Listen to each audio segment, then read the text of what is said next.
Давай, Сашка! Сашка, давай, чупи, айди! Айди, Сашка, сега е момента, фърляй! Фърляй, Сашка! Давай! Двама глупаци без работа. Фърля един е стъпал на леда, на дълбокото, другия му фърля камъни. Той дебел леда, бе.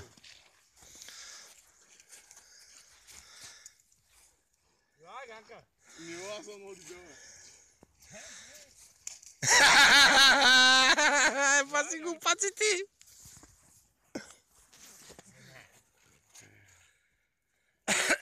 Ма умници. Аз дали ще мога стъпя? Мохчето. На магърчето.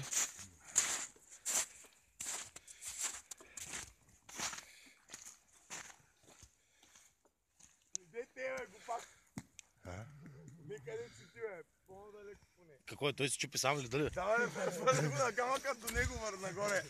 Аз мога ли да стъпя? Може, Да, бе, да.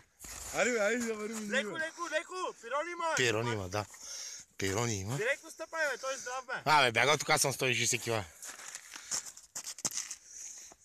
Сашка, издържа ли? Айде, Сашка. Ой, нищо, бе. Айде, бе, Сашка.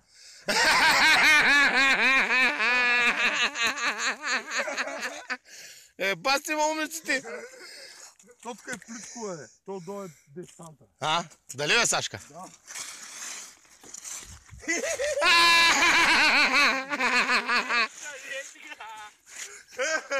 Баси ма умниците, как ще се спука ледон, човек?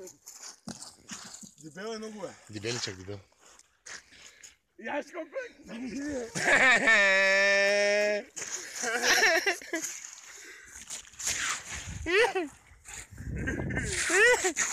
Сашка, сега ще покажи номер.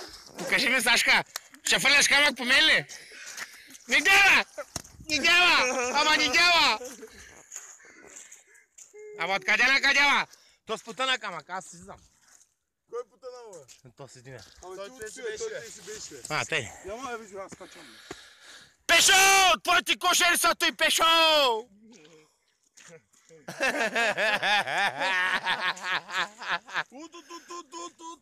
Дърдане. Птиците вътре в той. Ко правиш, бе? Мършо, стига сте били, бе, ще спукате ли да без... Гледай ги сега. Ой, какво ще го...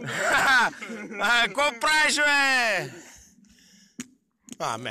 Фърлет, то татък не мога да се спука па кабели тук. Давай, няма проблем, ние тук сме на плитко.